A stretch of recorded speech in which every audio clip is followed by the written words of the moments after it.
I don't know how many. The last I counted, it was, I think, 80-something plays, and that was with 2 series left. So we just finished close to a 100-play scrimmage. Really good work. Offense ended up winning. And it's a unique scoring system, but the reality is if offensively you don't turn over the ball and you don't consistently go 3 and out, you got a great chance of winning. And they only had 1 turnover, and they did a really good job of executing. Defensively, they did a good job too. Earlier in the scrimmage, the defense was leading, and the offense kept going. They kept coming back, and it was good to see. And so a really good battle on both sides. I'm excited to go back and watch, but I was really pleased with what I saw. And so with that, I'll kind of open it up for questions.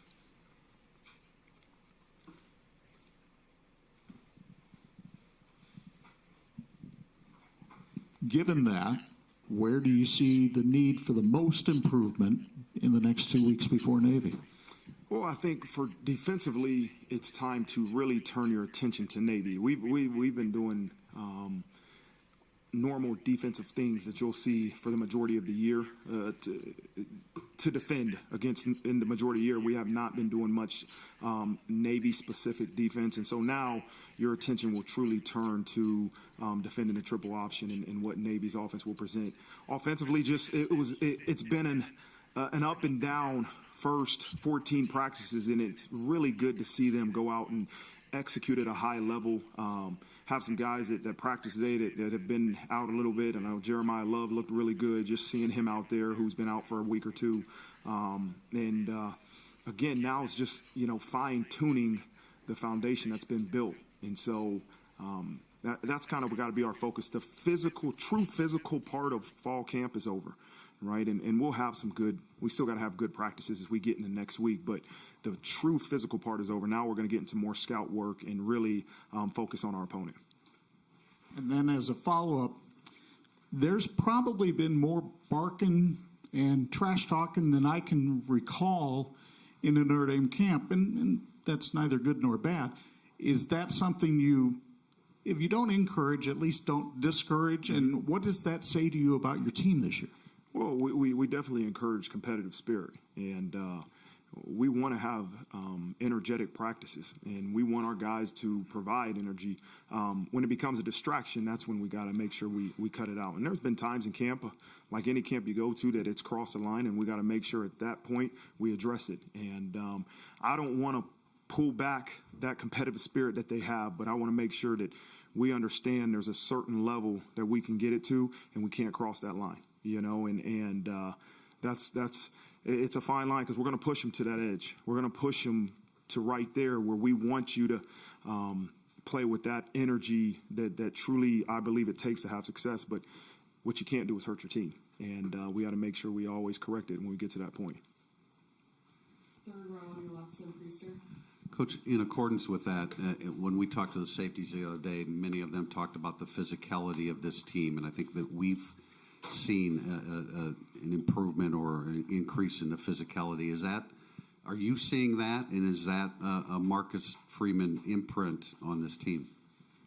I hope it's the players that we have in this program, and I'm going to encourage us to be physical. You have to be physical to have success in this game. And you're talking about men going as 20-something miles an hour, full speed, and with pads on, but you got to be courageous to play this game. And so what you try to do is see who's going to run into the fire and who's kind of tiptoeing in there. And I think that's got to be promoted from the head coach. But at the same time, I'm really want to evaluate, hey, are you going to play with the effort and attitude that we demand, or is this something that, it's going to take some improvement for you personally? And so I think it's a way to truly see really what our guys have inside at times. We have to be smart now. We can't have injuries for no reason, right? And so that's that fine line, is how do you push them, right, with the physicality that we need to have, but also make sure we understand that we have to be at our full potential as we get ready to play in Dublin, Ireland. So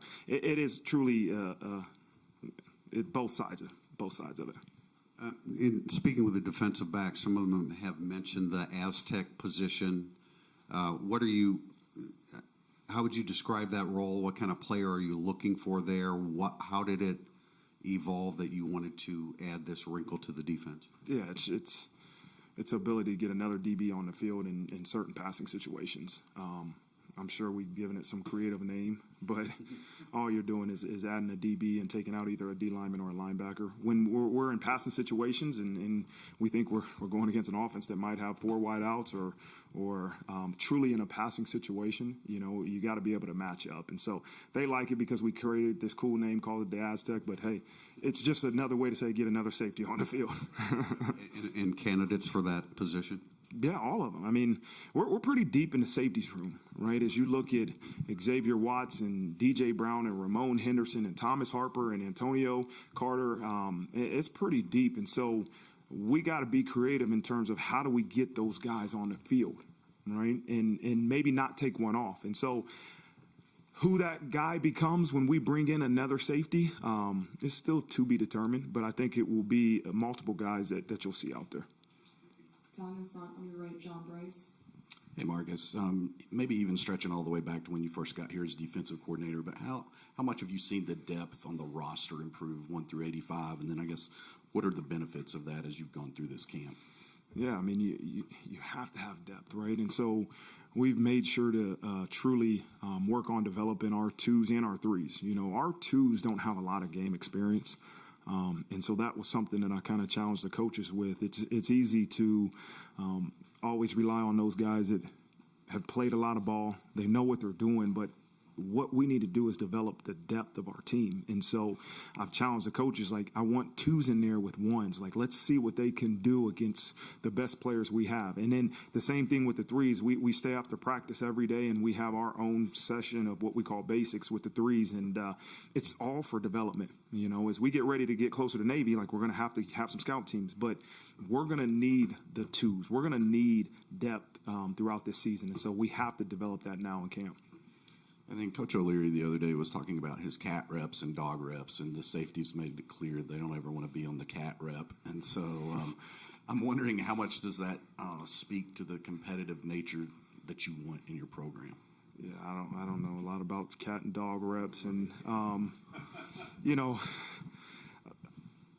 don't spend a whole bunch of time in O'Leary's room, but that's a unique way of creating competition. It sounds like to me. Now I'll have to ask him about that when I get back to the office about the cat and dog reps. But it sounds like you want to be a dog, right? Yeah, that's probably it's a good description. So, listen, I hope the coaches give off the vibe of the competitive spirit we're looking for. We need that, man. There's a truly tactical aspect to playing a game of football, right? You have to be intelligent. You have to make sure your schemes are good enough to help you win. But I've challenged our players and our coaches, like, we're going to be best when our great players play great. So that's the challenge. How do we get our great players to play great? If it's so, you have so many different schemes, offensively and defensively, like that they're not playing fast, well, your great players aren't playing great, right? And so it's a challenge of the coaching staff to see what can this group handle that they can play fast. Because our great players will play great when they play fast, and they play fast when they have clarity in what they're doing. Second row on your left, Sean Stires. Hey, Marcus. You mentioned sort of transitioning into Navy now. So with 2 weeks to go, do you have, at the top of the depth chart, the starters? How close are you to, at least with the starters? Do you have a lot of jobs that are still open right now? No, I think we have a good idea of who's going to be the guys that will play a lot versus Navy. It isn't like we haven't done Navy. I've been working with the Navy scout team the entire fall camp. We do it at night, me and a couple of GAs, and I think the Navy scout team are ready to go. Today we started the scrimmage off with 5 full-speed live, 1 defense versus Navy scout team. And I thought it was good just that our defense could get a feel for the speed that we're hopefully going to be practicing against. I'm not ready to say who's going to be the starters on the defense versus Navy. That's still to be determined, but we have a good idea of the guys we're going to be counting on for that game. Well, then offensively, I think the one that we've heard about especially the most in the last week is your left guard position, Pat Coogan. And and Billy Schrouth. What has maybe kind of differentiated and separated those two? It's a great competition, and Cougs has been getting more reps with the ones, and he's done a really good job, man. He's going to be a good player for us. I love the competition that we have going on at the guard spot. Rocco Spindler's been doing a heck of a job, had a really good camp, and Billy has too. So you want to have 4 guards, right? And I think right now we feel really good about 3 going in there. And I'm looking forward to evaluating today's scrimmage with Coach Rudolph and the offensive staff and saying, okay, who's going to be the third and fourth guard that we say can go in a game at any point. But, man, I love the competition that they're having. Nobody's comfortable with those guard positions. And I think we all know who the tackles are going to be, and you all know who the center is going to be. And so to continue to create that competition is something that you love as a coach. Front row, far right, Eric Hansen. Hey, Coach, I'm going to take a stab at the injury question here. Hopefully I won't I've been waiting on that, huh? So we've seen a lot of Gobira, Bauman, and KK on the bike. You already mentioned KK was out KK Smith, kind of until maybe October. But how about Aiden Gobira and KK Smith? And Bauman, and then also, is there anybody else that probably is not going to be ready for Navy? Bauman partially tore his ACL again, so he'll be out for the season. And Gabira, same thing. He tore his ACL, so he'll be out for the season. Both of those guys will be gone to season-ending injuries. KK, as you said, he's still expected to return at some point during the season after his shoulder surgery. Other than that, there's no guys that we say will be out. So Eli's coming along. I mean, he thought he'd be ready about the opener. Yeah. Yep, and we're still on that same timeline. We're just continuing to phase him into more and more practice. The other thing I want to ask you was about the linebackers. It's really interesting to see all the different roles and different people. Do you anticipate a wide rotation with those guys? And then kind of where do Kaiser and Leofold fit in with the camps that they've had? I mean, we know what Maris can do, and we know what Kaiser can do, right? And they can play multiple positions, right? They can play true linebacker. Maris is a guy we can use to rush off the edge. We used him last year to rush in passing situations. You're going to need 3 guys for sure.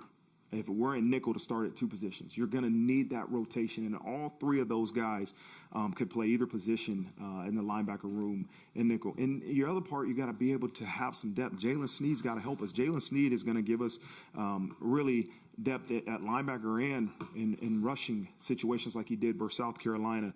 And the other guy that's really showed, there's 2 young guys. Drake Bowen has really ran with the 2s.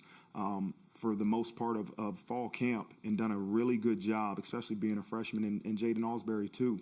I think those 2 guys are both freshmen that you're truly gonna count on. We'll see what Zenner ends up doing as the season progresses, but we're gonna need a lot of people out of that linebacker room to play multiple positions, as you said. Third row, far left, Pete Bird. Hey, Coach. How close are you to naming captains? Do you have an idea when you'll do that, and any idea of what the number will be? Yeah, in upcoming days, I would like to be able to name captains pretty soon. Could be in the next 24, 48 hours. The number is to be determined. That will be based off of the results of the voting by the players. And we haven't had a chance to talk to the receivers yet. That's coming up. And I'm curious, in terms of the young guys, you've got a lot of freshmen in the program. Who is starting to flash in your mind as a guy that you might be able to count on soon? Yeah, I think you got to expect to see Jaden Greathouse and Rico Flores both play for us this year. I don't consider Tobias a young guy, even though he's only going into his second year here. But those 2 young guys I would see having to help us immediately. And they've shown the ability to do so in practice. Braylon James has had a good camp. But we'll see how that progresses with Braylon, but I really think we'll see Greathouse and Flores. Second row, far right, Tom Noy. Marcus, going back to last Saturday's practice, that was maybe as animated as we saw you pre-practice. In your second year now, how have you been able to maybe find that balance of when to push these guys and to pull back a little bit? I don't remember. Where was last? Was last Saturday the night practice? The grass fields. You had a pretty impassioned 5 minute speech. Really? A few choice words in there. Yeah. I can't remember what happened. There's moments as a coach, you have to have a feel for what your team needs, right? And there's certain guys that I can really walk into a team meeting and look at and say, I feel like I know what this team needs today. Our standards will never change. Our demands will never change. But the pressure you put on them to reach them can change. They didn't need motivation today. It's a scrimmage. We say there's a winner and loser today. And so the winner gets the blue jersey. So that's all the motivation they need. I had to be clear on the expectations. Here's what I expect to see out of this scrimmage. But they didn't need it. Maybe that day they were dragging. They need push. They needed some intensity. And some days you need to be able to calm your team down. And I think that's one of the great challenges of a head coach is you got to have a feel. And this doesn't change the standard. The standards are the standards. What you say, this is the standard, the way we practice or the way we perform will never change. But what that group needs in terms of maybe motivation for that day can change depending on what the day is. And now that you're through, quote, training camp, what do you know about this team that 14, 17 days ago you maybe didn't know or were waiting to see? It's a physical bunch. It is a competitive, physical, passionate bunch. That we are still pushing to reach its full potential, and that's just been, I've constantly tell them that's the challenge that we have to focus on is every day continuing to improve to reach our full potential, right? The result of that is the result of that. Like I said today, like I know it's a jersey scrimmage, and I said, why are we having a jersey scrimmage? Well, it's to get the blue jerseys, but earning the blue jersey is a result of winning the interval is what we say, right? And that's got to be their focus. Don't worry about blue jerseys and all those different things. Focus on doing your job on this very first play with the effort and attitude that we demand. And so that's kind of what I'm just pushing this team to continue to focus. Don't worry about we're not even to the point we're playing Navy right now. Let's continue to focus on today and really improving and fixing the issues that we have with urgency so that when we play Navy on August 26th, this group is as closest to that full potential as they can be. Front row on your left, Jack Sobel. Marcus, last time we talked to you, you mentioned the need for a fourth corner to step up behind Morrison, Hart, and Mickey. It looked like Christian Gray was getting a lot of those second-team reps at Tuesday's practice. What have you seen from him in the past few weeks? He's had a really good camp. Chance Tucker's been down with an Achilles a little bit. He's practiced a little bit, then we pulled him back. And so it's gave Christian valuable reps versus really good wideouts, and I've seen him perform. And so he's really developed some trust in Coach Mickens and myself to say, okay, hey, I can be the fourth corner. And then kind of moving inside of that nickel corner position, have either Thomas or Clarence separated themselves, or are they both going to play a lot? Both of them are going to help us. And I don't know who's going to run out there first yet, but both of those guys are going to play a lot of ball for us, and both of those guys have had a great camp. Front row on your right, Pete Sampson. Marcus, you talked about sort of developing depth in the twos and the threes. I was interested at quarterback, how you specifically designed camp for Angeli and Minchie, not just to give them work, but as a staff, you have to get a good evaluation of them now, because at the end of the season, you sort of know, you got to know what you have there. So I was curious how that process went, what you feel like you learned about both of those guys. Yeah, when you have a quarterback in certain positions, especially in the threes that need evaluation and valuable reps, you have to script threes in there. And that's something in the past that I've said, all right, we're good on the threes. Like, hey, we'll get them later. We'll get them after practice. We've had a lot of reps with our threes because we have not just at the corner position. We have guys at the D-line, the O-line that have to be able to show us what they can do, and we got to give them a chance to develop. And so I've seen a lot of good out of Steve and Kenny. I think Coach Gino Gaduli and Jared have done a great job of getting those guys to understand what the scheme is, really how to perform. Both of them performed really well today, really, really well.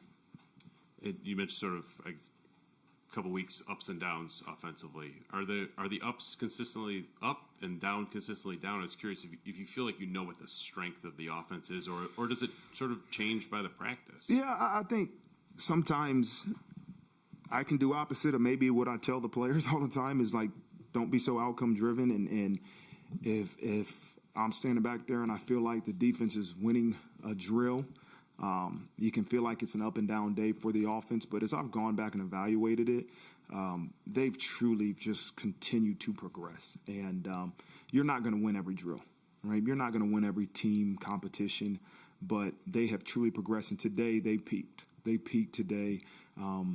They really performed at a high level in the run game. And Audric didn't practice today, right? We kept Audric out. And Jadarian Price, he came out after the first series. So you saw him perform in the run game with Jeremiah Love, Devin Ford, right? Jadarian Price, guys that haven't proven it so much here yet. And you saw them perform in the run game, protection for the pass game. Today was a great peak, but I hope this ain't a peak for what we're going to see in the future. Down in front on your left, Tyler Horka. Marcus, we talked to Spencer Schrader a few days ago, and I'm just curious, when you were made aware of some of the stuff he's done off the field, playing soccer in Brazil, he started a couple companies. Do you know about that stuff? Yeah. What do you think about that? And then how impressive is it to see him do what he does on the field, in combination with that stuff? Yeah, I think he's going to be a great weapon for us. He's been as consistent as anybody in fall camp and has a huge leg. He is definitely a huge enhancement to our football program. As far as off the field, I got to learn a lot of those things as we were recruiting him, as I got to visit with him, when he was being recruited. He's a really unique, mature individual that is thinking about life beyond the game of football, and I think that's part of what attracted him to Notre Dame. He could have went to a lot of different places, but he understood this place, right? And that's what I told him in our meeting, like, if you have interest beyond this game of football, understand this is one of the most powerful networks there are in all of college education. So you can maximize your off-the-field interests as well as playing football here at the highest level. Now, we recently learned that Notre Dame and Under Armour are going to be paired for the next 10 years. I'm curious, in the couple years that you've been here, what your relationship has been with Under Armour, I guess, and what you've thought about the partnership, and then maybe where it can go in the next 10 years as these apparel deals become more and more like frontline information, if that makes sense. Yeah, I've been wearing Under Armour since my time at Cincinnati. We were Under Armour school when I was there, and throughout this entire process of the apparel deal, I've been in communication with Jack, and I trust Jack Swarbrick, right? And he's going to do what's best for Notre Dame, and that's exactly what he's done. I love Under Armour. I've been wearing it for a long time, and we got a lot of Under Armour clothes for our children at the house that I would like to be able to keep, And so it's been great, man. And Jack's never going to put our athletic department in a bad situation. And that's when he asked me, I'm like, Jack, listen, I have no problem with Under Armour. I love Under Armour, and I know you're going to do what's right for our players and for our athletic department, and that's what he did. Back to your right, third row, Tim O'Malley. Coach, we've only seen snippets, but the defensive interior, especially that quartet plus, they really, if they exceeded our expectations, if that matters, did they meet or exceed yours and Coach Washington's? It seems like a very active, violent group that you have. Yeah, they take after their coach. I mean, that's a passionate dude, man, and he's a lot of fun to coach with. I remember when we first coached together at Cincinnati. I had known Al from my days in college, but to coach with him, he is a energy provider. He's a great football coach, but an energy provider. And so when he had the chance to hire him, it was without hesitation that I wanted him a part of our staff. And I think what you see is that our D-line is reflecting their position coach. And it's a huge credit to him and what he's done with that room, the passion, the effort, the fundamentals that they play with. I wish I could take credit for it, but he's done a really good job with that room. And you got some young guys that haven't played a lot that are performing well, and Jason Anye and Gabe Rubio and some of those guys. Donnie Heinisch, I told him, I said, you're reminding me of another 41 that played here when I was the defensive coordinator. I mean, he's showing up, and it's been really good to see. And off the field, Nolan Ziegler, do you expect him to be able to rejoin the program at some point this season? Yeah, he's here. He's here with the program. He's just dealing with some off the field issues, but he's a part of our program, and he was at practice today. Yep. All the way in the back with the cameras, Leo Goldman. Hey, Coach. Obviously, preparing for each game comes with its set of challenges, but for this one, you guys are doing a lot of travel. I know that you have a plan in place to make sure that there's no jet lag, no anything like that when you guys hit the field Saturday. What can you tell us about the preparations that are going into that? Yeah, we have a great team. Ron Paulson, Olivia Mitchell, and some of our operations team, John Waggle, who's director of sports performance. We've kind of got together in the summer and came up with our plan. And you talk to as many people as you can have done it. I mean, NFL teams do it weekly, right? And so we came up with our plan that what we think is going to help our players ultimately feel the best Saturday night in Dublin time. And that's what we're going to do. But we'll leave out here Wednesday and get there early Thursday morning. And we got a great plan once we get there. Back row in the middle, Matt Lucas. Hey, Coach. You're about to enter into your second season. So how are you? Are you any different this year entering in than you were in your first season? Yeah, you have a year of experience, and that's what I like to tell people. Last year, I had a blueprint based on other individuals' experiences as being a head coach, right? I gathered my own ideas, but I've never done it. This year, you can make enhancements based off your own personal experience, and that's kind of it's been what I've done really is say, okay, what things did I learn from being a head coach last year? What ways can you enhance and give your players a better chance to perform at the level we need them to? And so there's no substitute for experience. And guess I'm going to be better next year than I was this year because I'll have 2 years of experience. And so that's to me more valuable than anything. As you're finishing up this training camp here in this last week, has there been any differences that you've taken from last year and then adjusted the training camp this year? Yeah, I think the intentionality of how we practice has been big. I've spent some time with John Waggle and just kind of evaluated the total output of all the practices and, hey, what are we trying to get out of this practice? And there's certain practices like today that won't change. Like we had to have a jersey scrimmage. We had to play 100 plays. How do I make sure I can tweak the practices before this to try to perform at the level I want them to for this practice? And so really kind of just utilizing some of the feedback and making small tweaks to the plan that we've set to ultimately, again, it's all about making sure for those 12 guaranteed opportunities that we have that we can perform at the highest level. Like nothing else matters. It really, that's what I told the coach. This is about everything we do is to give our players the best chance to succeed. So if we're not doing that, then shame on us, right? And so that's what we got to continue to focus on. We all might have different opinions into how to make sure this team's prepared. We utilize our thoughts and opinions, but ultimately everybody in that room, we want to make sure our players are able to perform at the highest level possible on those 12 guaranteed opportunities that they have. And then our last question today will come from all the way in the back. Coach, I wanted to get your thoughts on. That's your first question you ever asked, huh? I know, right? I wanted to get your thoughts on the mentorship or accountability from the older guys. I've seen Cam Hart kind of holding Michael Bell accountable, and the same with Nano with Jason Anye, kind of on the emotional side, but same with, and also with Sam Hartman and Angeli. I think it just speaks to the brotherhood that this program has. There's a level of respect that you have to be able to take accountability from a peer, but there's also a level of humbleness that you have to have. And I think that's the biggest thing we have to understand is that our guys that have experience, our leaders, they have to hold the young players accountable because that's going to make them better. Young guys, you have to embrace that accountability because it's going to make you better. And so if everybody understands that, this isn't personal attacks. This is everybody trying to improve, which ultimately is going to help Notre Dame football improve.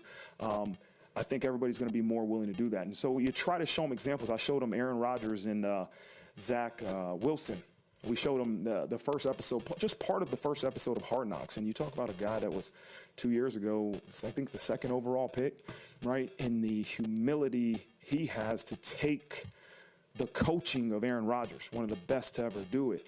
And Aaron Rodgers coming in and said, you know what, I'm gonna help this young guy grow because he's got a chance to be special. I mean, and so we showed it to our players, like, this is what it's about. It's about understanding the road to where you want to go is bumpy, but embracing your role and embracing your road. All right. Thank you, guys.